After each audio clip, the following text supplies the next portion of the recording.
There is a war going on, a spiritual war, a war between truth and deception. Only one thing cuts through all the lies and opinions of man. It's the truth of an ancient book. It is God's word. It is God's sword.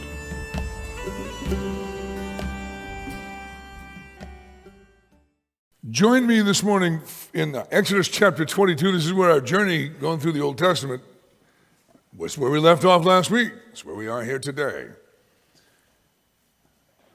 It's one of those places in the Scripture. You don't actually have a story. You have instead a list of judgments that God makes even before disputes between people arise. God anticipates the dispute. Let me remind you, this is Moses receiving this from God on Mount Sinai.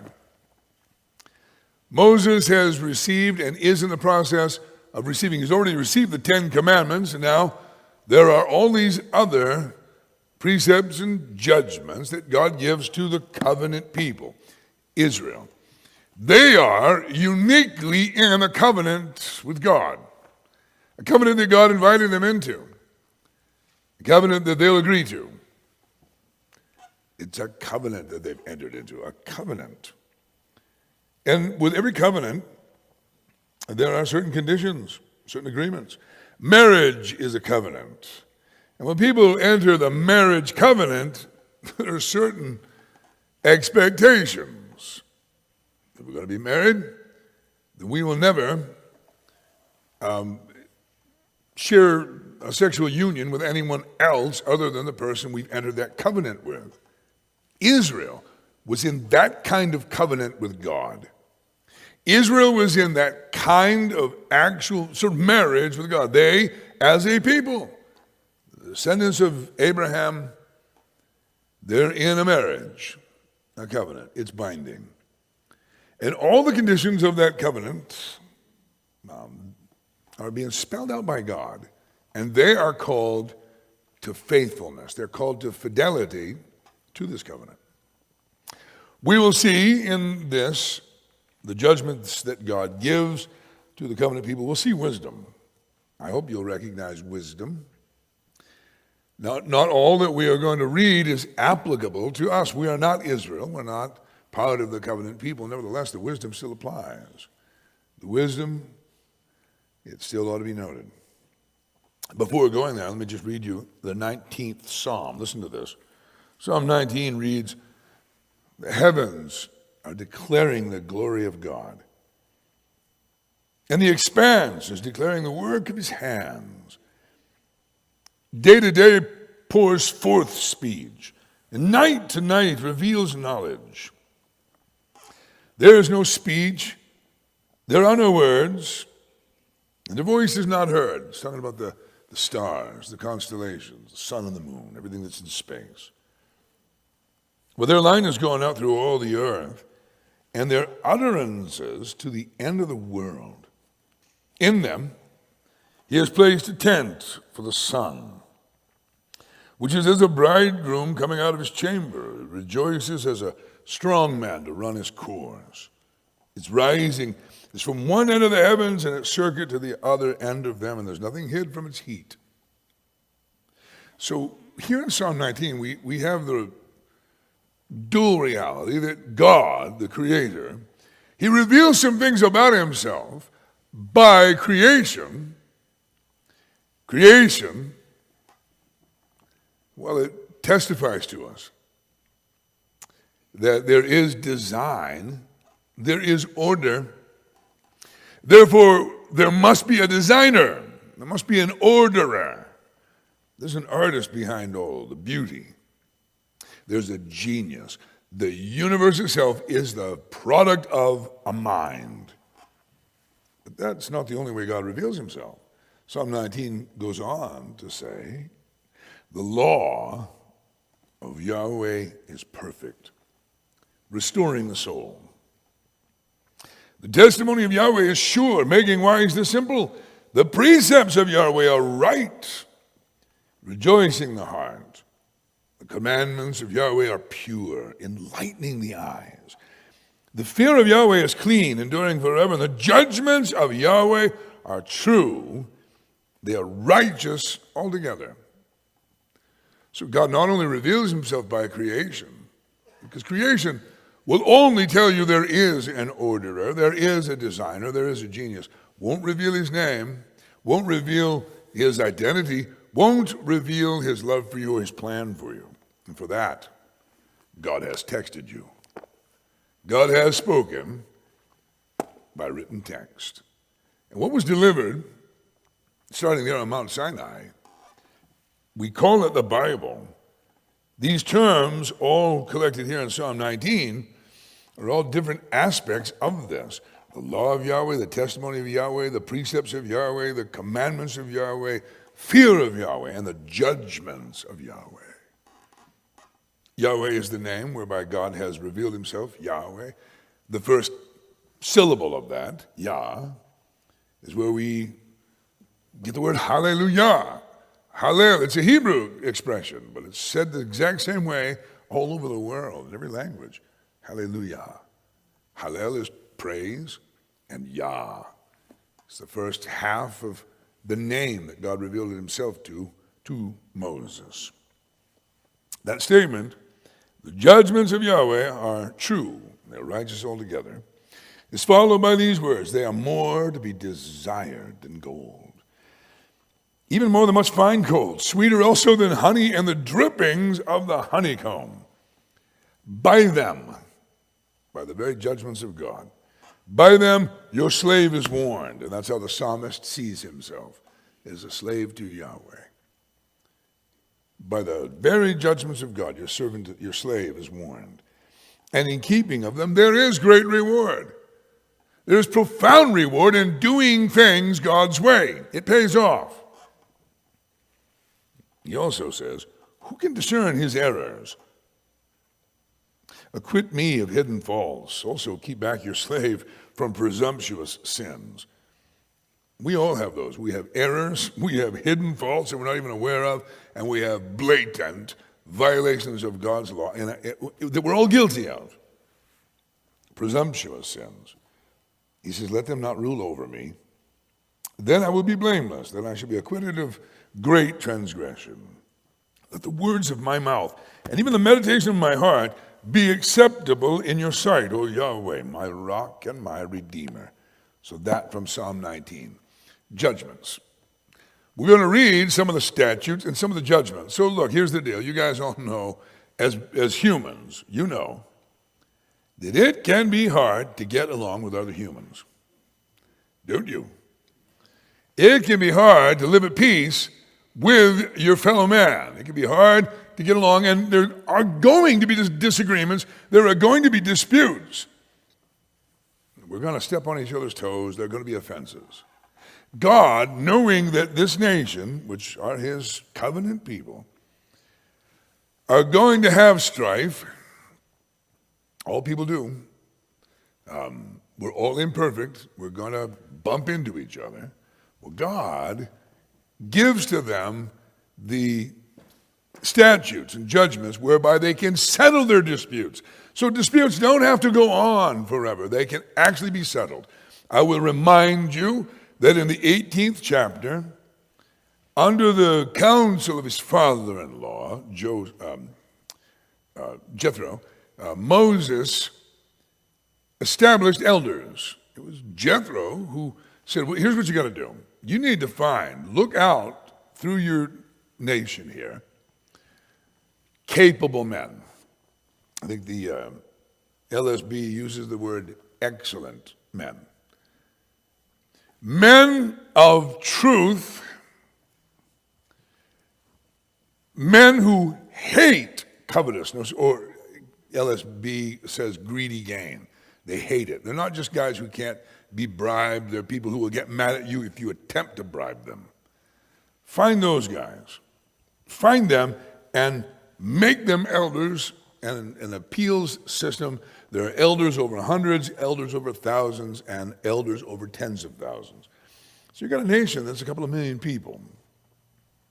There is a need for elders, tribal elders, that will settle disputes. And God gives to those tribal elders these following judgments that they can apply to various matters. We begin now in Exodus chapter 22. You with me? Exodus 22. Some of these, let me just tell you before we read them, some of them you're going to go, okay. Others, you're going to go, oh yeah, that's right, that's real right. And then maybe you'll see one or two, you go, I don't know about that. Let me remind you, God is right. And any disagreement that you and I may have with him, we are only wrong all the time. Exodus chapter 22, verse 1. If a man steals an ox or sheep and slaughters it or sells it, he shall pay five oxen for the ox and 4 sheep for the sheep. All right, so I'll point out to you that you're going to see sheep, oxen, and donkeys mentioned a lot here because they are an agricultural people. These are the primary things that people are stealing. I've pointed out to you already as we've been going through this journey, I pointed out last week that there's no incarceration, there's no jail, there's no brutality of cutting off a hand of a thief. But what is God's idea is repayment, restitution. Now don't ask me to say, explain why 5 oxen, if you steal an ox, you got to pay back 5, but if you steal a sheep, you only got to pay back 4. I have no idea. Why? That's God's business. However, I can tell you, it's a clear statement, the oxen are more valuable than sheep. But the oxen was the truck of the day, just for the record. So your truck versus sheep. But restitution is God's idea. And I'll point out to you as we read on, that if the thief who's caught, and it's been proven, the thief has been caught, he stole it, he doesn't have, he slaughtered or he sold what he stole, if he doesn't have the means to pay it back, we talked about this last week, he becomes payment. He becomes the slave of the guy that he stole from. Oh, the wisdom of that. So slavery was only the result of debt. Verse 2 says, if the thief is caught while breaking in and is struck so that he dies, there'll be no blood guiltiness on his account. You're not guilty of murder if you get up in the night and somebody's in your house and you strike him in the dark and he dies. That's not murder. But look at verse 3. But if the sun has risen on him, there will be blood guiltiness on his account.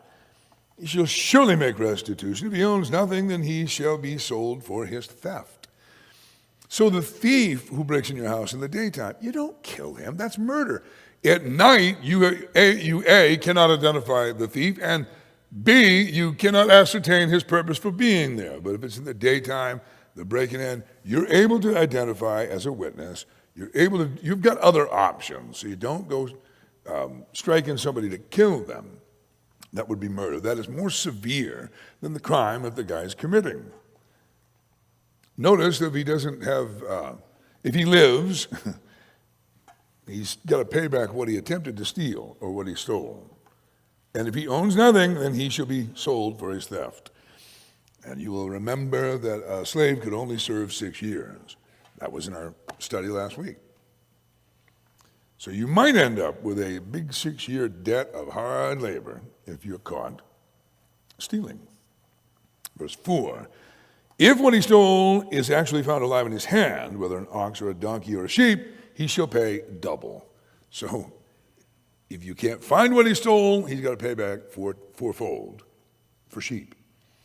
If he still has it, he doesn't just give it back, he gives it back plus he has to add one, which he can't steal. He's got to go earn. I mean, it's a given, right? Imagine the mess you could get in. Imagine the accumulation of troubles if you go stealing a sheep to pay back a sheep you stole. But please observe that it is a deterrent, and it's just right and fair. Again, there's no cutting hands off of thieves. A thief is going to need his hand if he gets caught to work off his debt for his stealing. All right, we read on. Verse 5, if a man lets a field or a vineyard be grazed bare and lets his animals loose So that it grazes in another man's field, he shall make restitution from the best of his own field and the best of his own vineyard. So this is one of those deals where there's a dispute. And the dispute is brought to the elders, and the elders would meet in the gate of every city. They're available, and you come dragging your neighbor in, and you go, this guy let his cow eat my garden. Well, then there's going to have to be an investigation. There's a hearing. They've got to hear everything. They can hear all the facts. They've got to look into the matter, and then they've got to go, well, guess what? We find you guilty of not taking care of your cow. And you let your cow eat that guy's garden. Guess what? Now you got to let his cow eat your garden. But it's so simple. It really is simple. There's no need for a feud. There is no feud happening if everybody just agrees. We got elders, and they're not corruptible guys. They're proven. They're men of truth. They hate covetousness. They don't take bribes. There's due process. We're a people that do not bear false witness. We come together, and the dispute is settled. There is an appeal system. You know, if you're elders over hundreds versus elders over thousands and elders over tens of thousands. But ultimately, the elders are going to rule, and you got to go with the rule. Verse 6 says, if a fire breaks out and spreads to thorn bushes so that stacked grain or the standing grain or the field itself is consumed, he who started the fire shall surely make restitution. It's pretty simple. You start the fire, you're responsible to contain the fire. If you fail to contain the fire and somebody's property is destroyed, you are liable for this. You have to make restitution. It's pretty simple. It really is simple. Verse 7, if a man gives his neighbor money or goods to keep for him, and it's stolen from the man's house, if the thief is caught, he shall pay double. That's the thief. If the thief is not caught, then the owner of the house shall appear before the judges to determine whether he laid his hands on his neighbor's property. So they got to investigate this. They have to. There has to be due process that involves witnesses. And I remind you, eyewitnesses. It says here in verse 9, for every breach of trust, whether it is for ox, for donkey, for sheep, for clothing, or for any lost thing, about which one says, this is it. In the case of both parties shall come before the judges.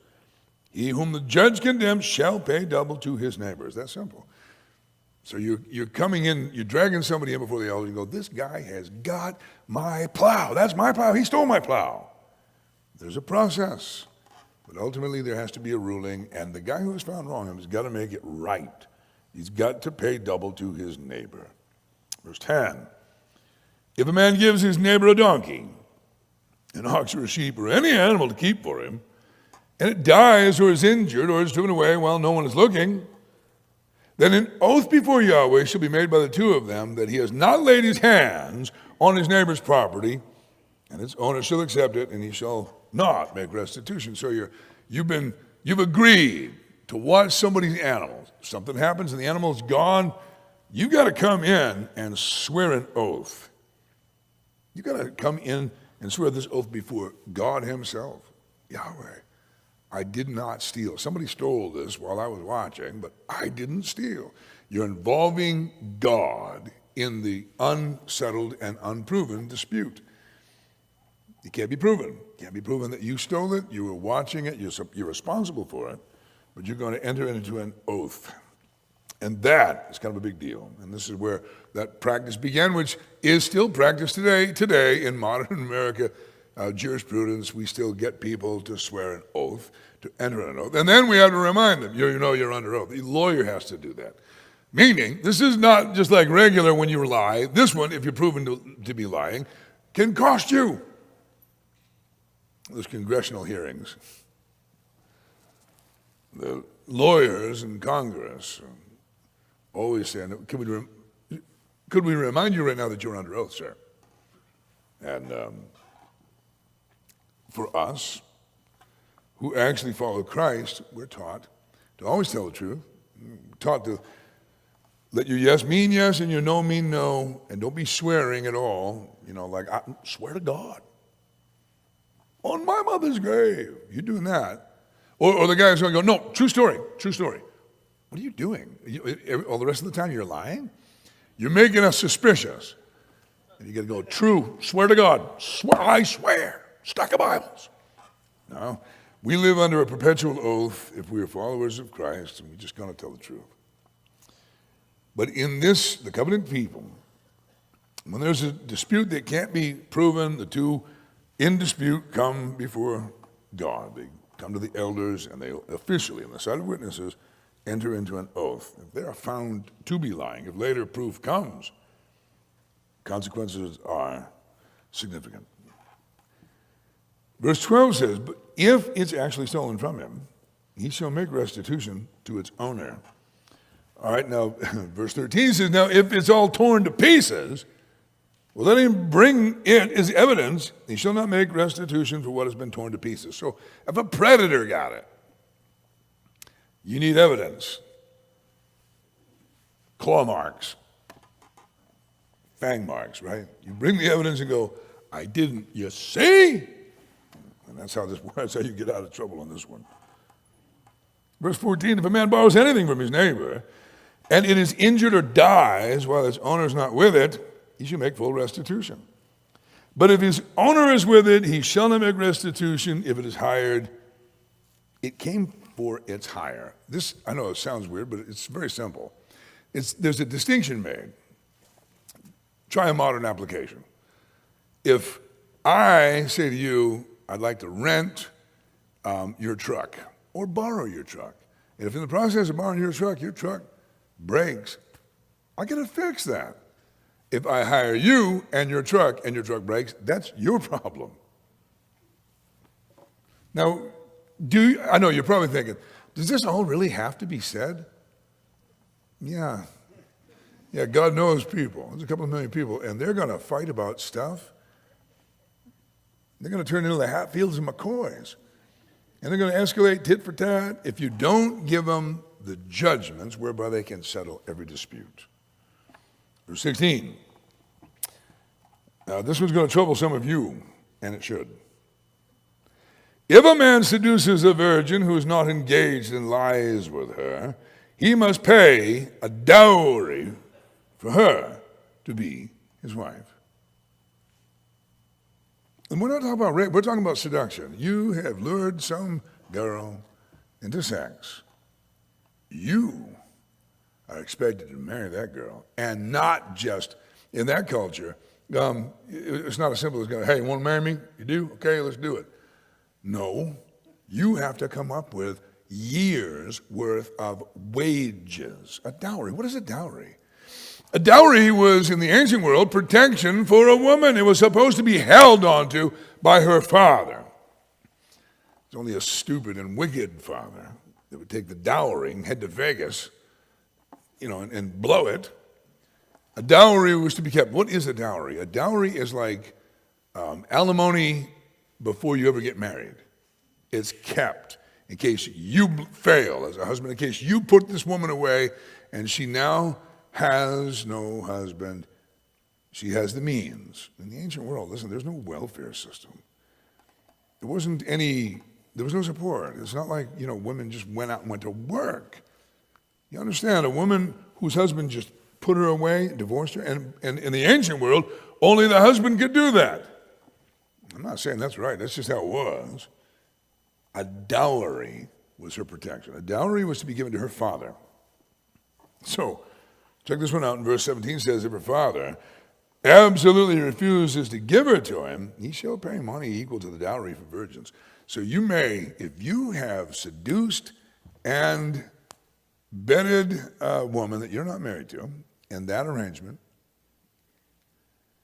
you're expected to marry her, and you better come up with a dowry. If her dad says, no way, I'm not letting her marry you, you're an unworthy man. You're still paying the dowry. Now, I'm all in on this one myself. I'm all in. You ought to be fined. You seduced a woman and you didn't marry her, you ought to be fined. You're taking what belongs to a husband. That's not the arrangement today. But it is exactly how God told them to function as a covenant people. Verse 18 from the LSB, You shall not allow a sorceress to live. King James Version, you shall not allow a witch to live. I remind you that they are a theocracy. They are a covenant people who've entered into this oath with God. They're married. That action is like spiritual adultery, violating the covenant. It was a capital crime to engage in witchcraft or sorcery, attempting to manipulate the universe or attempting to manipulate people through various means, various sources. Now again, the system where that law, that judgment was given from God is a system completely dependent upon justice and people telling the truth and not bearing false witness. And in that system, God will later mention, if you accuse somebody of some crime, say it's witchcraft, if you accuse somebody of a capital crime and you're found to be a liar, they're found to be innocent. The penalty that you intended for that person you accused is the penalty that comes upon you. So you accuse somebody of being a witch, a capital crime, and they're not a witch, you may be executed in their place when due process is followed. Verse 19, this gets ugly. Whoever lies with an animal shall surely be put to death. Do I need to elaborate? I reckon not. I will say this. The alphabet mafia keep adding letters to LGBTQ whatever. I can't keep up and I don't try. They keep adding stripes and symbols to their flag. That flag is an offense. This is America. We have a flag already. And that we would hoist one just under, and anywhere they can, they'll put it above the American flag. As if we're all divided by one group of people who are obsessed with how they do sex and who they do sex with. We really need a flag for this. That's the day we've come to. That is the period of history that we've entered into, where people are obsessed with sex, with who they do it with and how they do it. And that's their whole identity. I will say one thing about Pride Month, and I'll try to say no more. Pride Month, so much that could be said. Just one thing. Ezekiel chapter 16, God speaks through the prophet Ezekiel, and he says, behold, this was the iniquity of Sodom. Pride.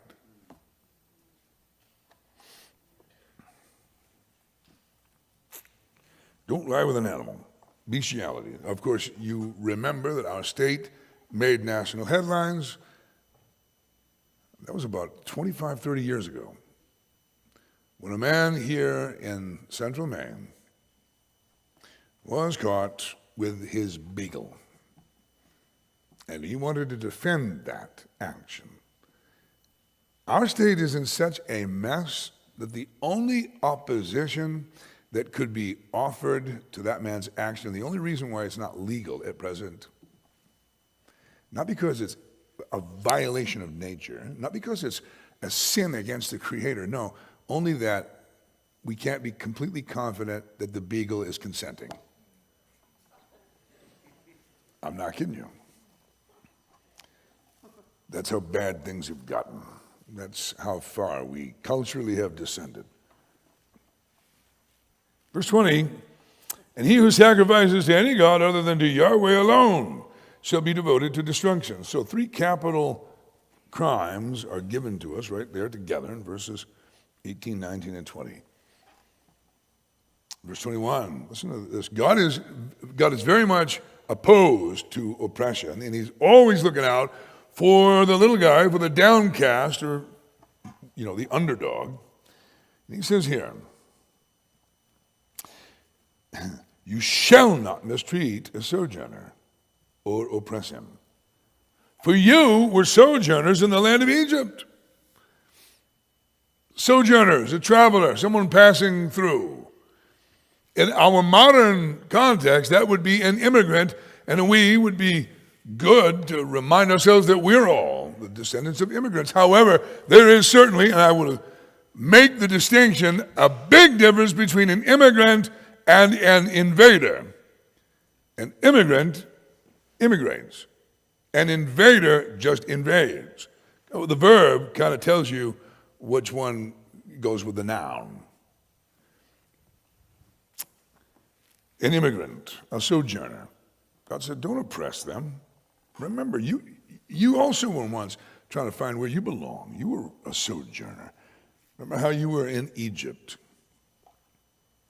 Verse 22, you shall not afflict any widow or orphan. Now, when he says widow or orphan, the orphan word doesn't mean they have no parents. The orphan in the ancient world is the one who has no father. You got no father. You are fatherless.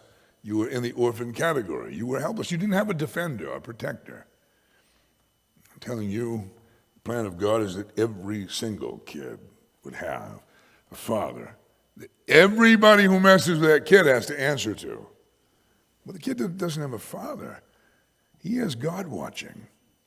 And God says, you don't mess with, look at what he says. Look at this one. Don't mess with that fatherless kid. In verse 23, and if you indeed afflict him, and if he earnestly cries out to me, I will surely hear his cry, and my anger will burn, and I will kill you with a sword, and your wives will become widows, and your children fatherless.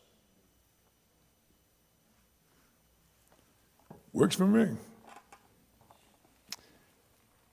God said, I will allow you to be defeated by your enemies. You'll be fatherless. If you become that kind of people that start afflicting, enslaving, capitalizing on the fact that a kid doesn't have a defender or a widow. This is God saying, I'm watching. If you go in that direction and you begin to oppress them, you will know oppression because I'll allow you to be defeated by your enemies. I'll allow you to be killed by the sword, and there'll be a lot more fatherless and a lot more widows. That's what God said. All right, verse 25. He said, if you lend money to my people. So this is Hebrew to Hebrew. If you lend money to my people, to the afflicted among you, you are not to act as a creditor to him. You shall not charge him interest. So somebody who they're afflicted, they're completely destitute, they need to borrow, they're asking you, if they're one of your own people, fellow Hebrew, lend to them without interest. Now, there are some debates. Some of the Bible commentators think there's a distinction between what the Old English refers to as usury. What is usury? Some say usury is any interest at all. And there's another camp that says usury is excessive interest. You're really, you're really capitalizing on this person's disadvantage, and you're making them pay an exorbitant interest, like loan shark interest. Whatever, that's a debate the scholars can have, but I just read it plainly.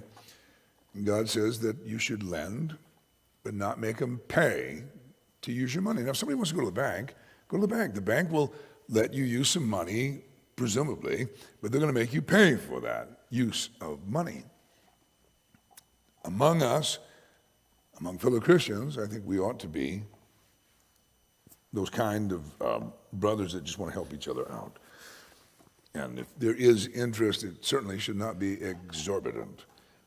But notice how God says there's a distinction, okay? If you lend money to my people, to the afflicted among you, you're not to act as a creditor. You're not a bank.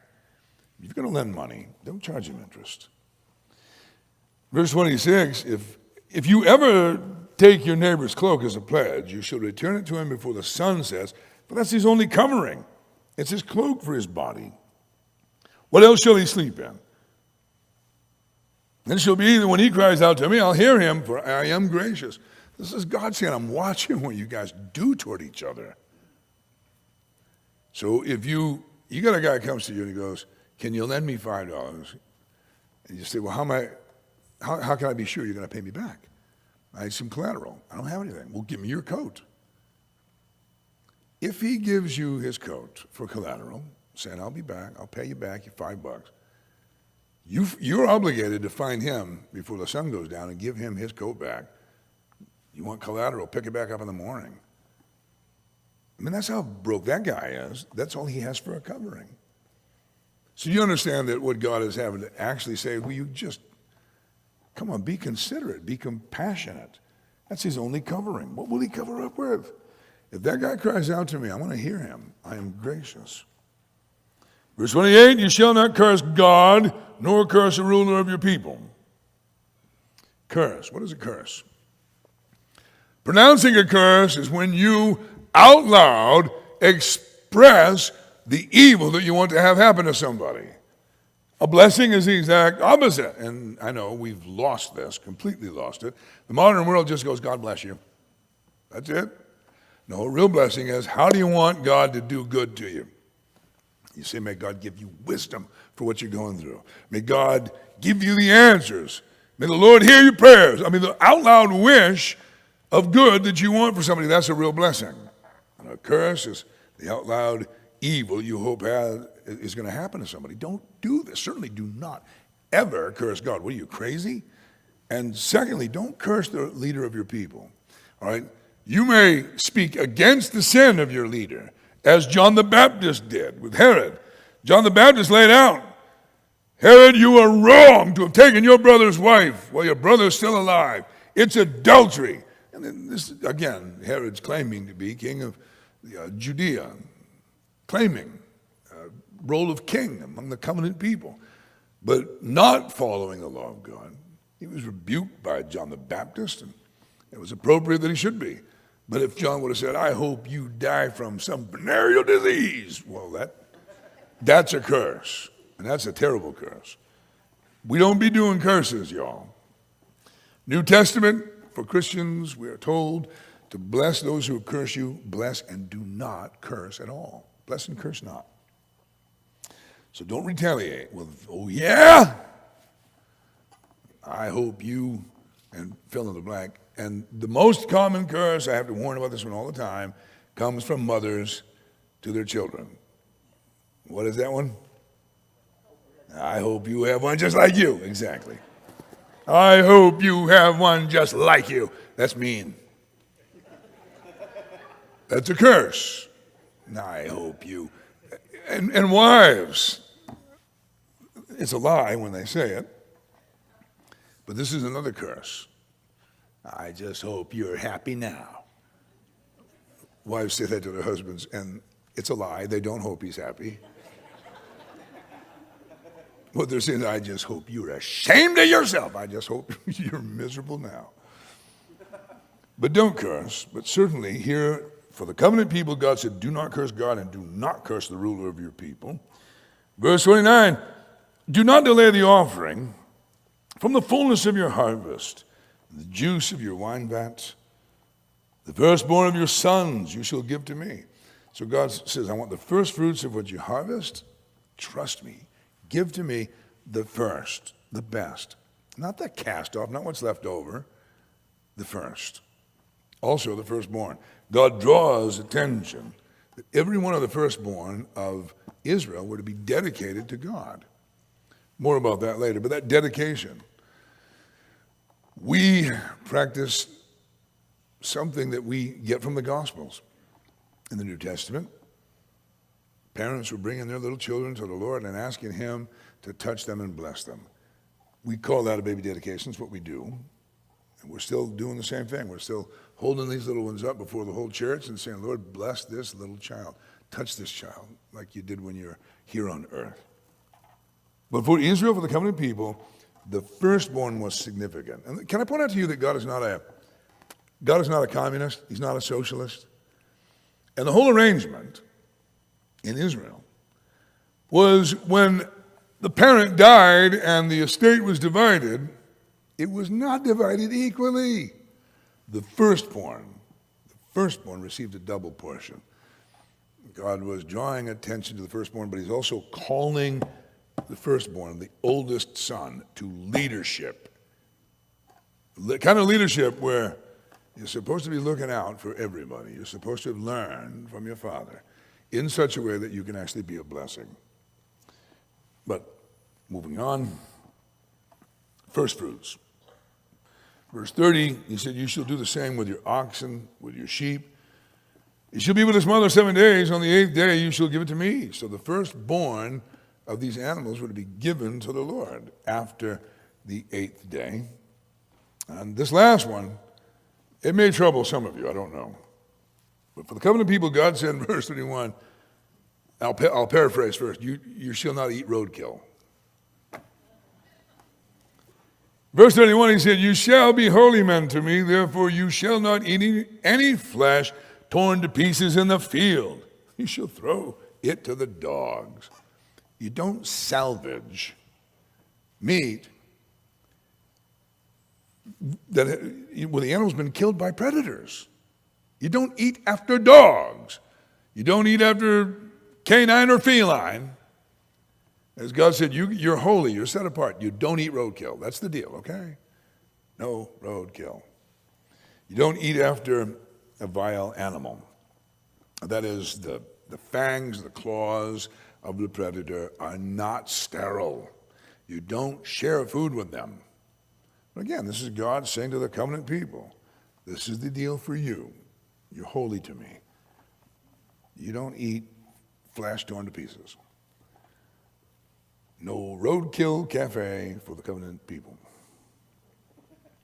And so we have here open before us the simplest of all this collection of precepts. And I'll remind you again from Psalm 19, the judgments of Yahweh are true and they are righteous altogether. We have an obligation. I'm going to draw your attention to the cross in conclusion here. The vertical and the horizontal. We have two sets of laws.